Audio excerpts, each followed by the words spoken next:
madaxweyne xasan sheekh maxamuud iyo beesha caalamku maxaa ku kala qabsaday magaalada Nairobi ee xarunta wadanka Kenya maxay ahayd beertii dalxiisa ay ku kulmeen William Ruto iyo xasan sheekh maxamuud ragga uga sii horeeyay dhibaatada ku habsatay madaxweyne xasan sheekh maxamuud ee beesha caalamka kala kulmay waxaan helnay muuqaalo cadeynaya kulamadii dhacay ragga goobjooga ahaa amarada la siiyay madaxweynaha iyo tallaabooyin kale oo aan ku haya faahfaahintoodana aan ku daba dhigayo madaxweyne xasan sheekh maxamuud waxa uu habeenkiisii labaad joogaa magaalada Nairobi ee xarunta wadanka Kenya inkastoo wararka qaar ay leeyihiin waa la soo fasaxay oo Muqdisho u soo baxaya haddana madaxweynaha wuxuu wajahayaa caqabad sida ay u dhaqmayaan mucaaradka Soomaaliya oo kale ay beeshii caalamka ee uu miciin biday ay wala dhaqantay madaxweyne xasan sheekh maxamuud waxaana lagu amray in 60 maalmood uu ku qabto doorasho talada wadankana uu wareejiyo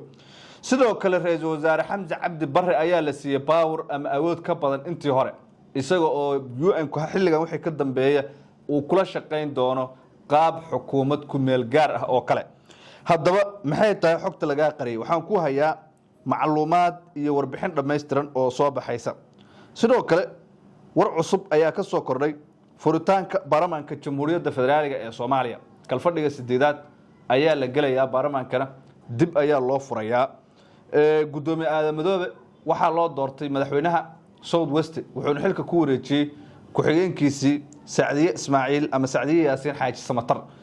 haddaba baarlamaanka Soomaaliya waxa ka soo kordhay maxay yihiin wararkaas oo dhan ayaa isla eegaynaa soo dhawow haddii aad nagu cusub tahay ku soo biir channelka oo subscribe soo dhig muuqaalka like saar asxaabtaadan u sii share garee waa mahadsan tahay waxaan ku bilaabayaa madaxweynaha Soomaaliya xasan sheekh maxamuud ayaa markaasi waxa uu la kulmay cadaadis aan inaba caadi ahayn natiijo aan wanaagsanayn ayuuna kala soo laabtay shir uu kaga qayb galay magaalada Nairobi ee xarunta wadanka Kenya oo uu markaasi u tagay magaalada Narok la yiraahdo ee ku taala dalka Kenya waliba beer dalxiis oo markaasi halkaasi ku taala wuxuu la kulmay xubno qaramada midoobe ka tirsan oo horay ay isu arki waayeen oo taleefanada ka qaban waayay sida la sheegay waxaana u ballamiyay William Ruto wax uu egshir qool ayaana loo dhiga baa la yiri madaxweynaha waqtigiisu dhamaaday ee Soomaaliya xasan sheekh maxamuud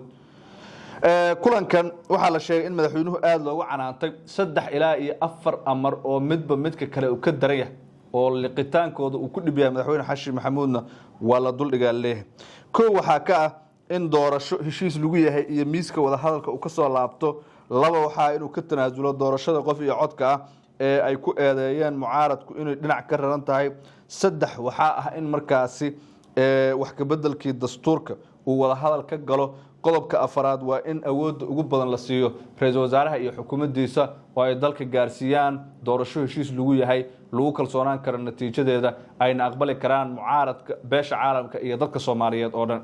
afartaasi qodob waa kuwa ugu waaweyn ee madaxweyne xasan sheekh maxamuud u diiday baa la yiri hurdada iyo gama beesha caalamka tallaabooyinka ay qaadayso baa la yiri waxay u muuqdaan kuwa markaasi ay u soo dhiibeenba mucaaradka Soomaaliya madaxweynuhu wuxuu ka dooday Soomaaliya inuu horumar gaarsiiyay amni iyo nabad ka dhigay howlihii shidaal qodista meel fiican u marayaan caasimadda amnigeeda kor u kacay la dagaalamay al-shabaab doorasho dimuqraadi ah wadanka qabtay qof iyo cod 58 sanadood kadib Soomaaliya gaarsiiyay wixii adiga ay ugu sheekeynayaan rag kaba qaadka isaga ah ayuu UN-ka la hortay waxaana la yiri waxaas la laabo wax ka jiraahay ma jira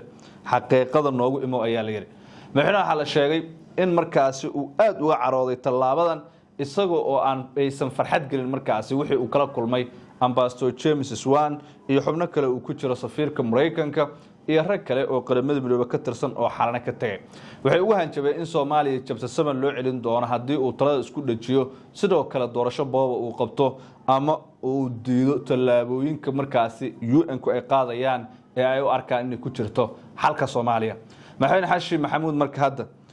dharigii labada dhinac ka gubtay ayuu noqday baa la leeyahay oo dhinacii mucaaradkuna caqabad ayuu ka wajahayaa dhinacii markaasi beesha caalamka ee uu islaha ku baxsana wuxuu ka wajahayaa dhibaato kale oo waaweyn adi ahaan sidee baad u aragtaa maxaase kaaga baxay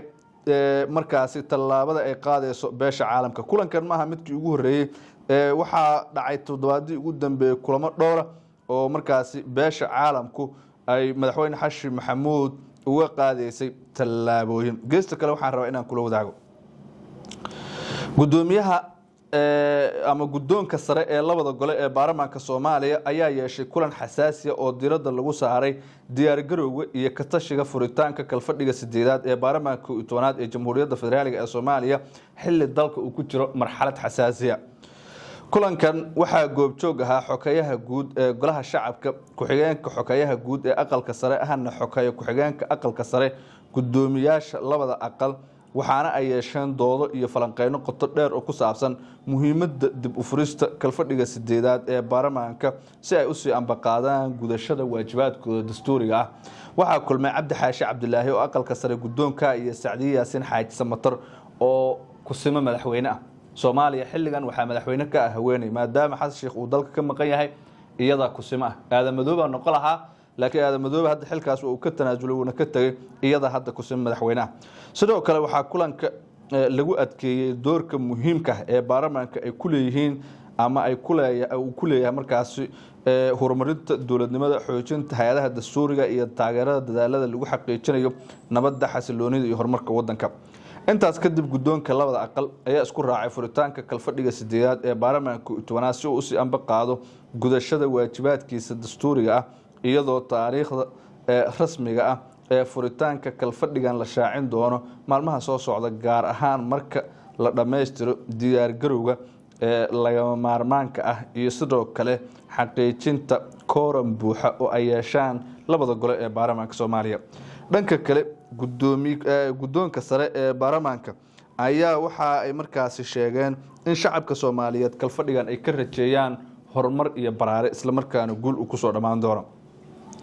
kalfadhiga 8aad waa midka ugu dambeeya baarlamaanka, waxaana hor yaalla howlo shaqo oo muhiim ah. waxaana ugu horeeya in marka hore la soo buuxiyo kursiga gudoomiyaha baarlamaanka Sheekh Aadan Madoobe uu baneeyay oo la doorto gudoomiye cusub maadaama ninkaas koonfur galbeed uu iska xaadiriyay.